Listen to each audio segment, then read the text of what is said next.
ওমা যমুনা, কখন এসেছিস? বাবা অনেকক্ষণ, তোমার এই বেলা গড়িয়ে এসেছে, তোমার এখন বাসন মাজার সময় হয়েছে। আর বলিস না কো, অশান্তি করে এলুম। তার সাথে ওমা যার সাথে তো বাবা, সে জমি জায়গা নিয়ে তুমুল ঝামেলা, একটা চুল ছিঁড়া দিচ্ছি। এই লতার মা, এটা তুমি গরু যদি চান করো তো ওই জলে তো আমরা বাসন ধুচ্ছি, আমার ছেলেগুলো তো খায় নাকি? চুপ কর তো যমুনা, ওই নতুন কল লাগাইছে না, তাই আমাদের মানুষ জ্ঞান করতেছে না কো। একটা কথা কইব, কারোর কইবি না তো?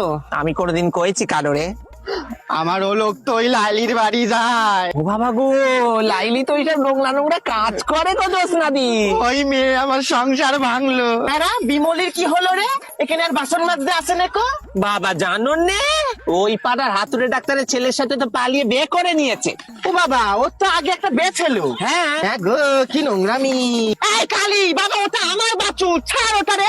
এরকম করে আগের বারে আমার ওই কালো বাছুরটা চুরি করেছিল। প্রত্যেকবার ওরকম করে বাছুর গুলিয়ে ফেলে, এই আমার গরুটারে চুরি করলে বাবা সবে পোয়াতি হয়েছে গরুটা। বাবা বাসনগুলো কোত্থেকে কিনেছিস? চকচক করতেছে। বাবা জানো না কো, ও তো ওই পাড়া জমিদারের বাড়ি থেকে চুরি করে এনেছে। বাবা কাজের লোক হয়তো ঢুকেছিল, একদম সুমুচ হয়ে ঢুকে ফাল হয়ে বেরিয়েছে। এই কোথায় যাচ্ছ? এই দাঁড়াও না, এই দেখো আবার পুকুর পাড়ে যাচ্ছে মদ খেতে। এই যমুনা, যা বড় টেনে আন। ও জোসনাদি, তোমার ভাতারটা তো লাইলির বাড়ি থেকে ফিরছে গো, যাও গিয়ে সামলাও। ওরে লাইলি রে, কোথায় যাচ্ছ?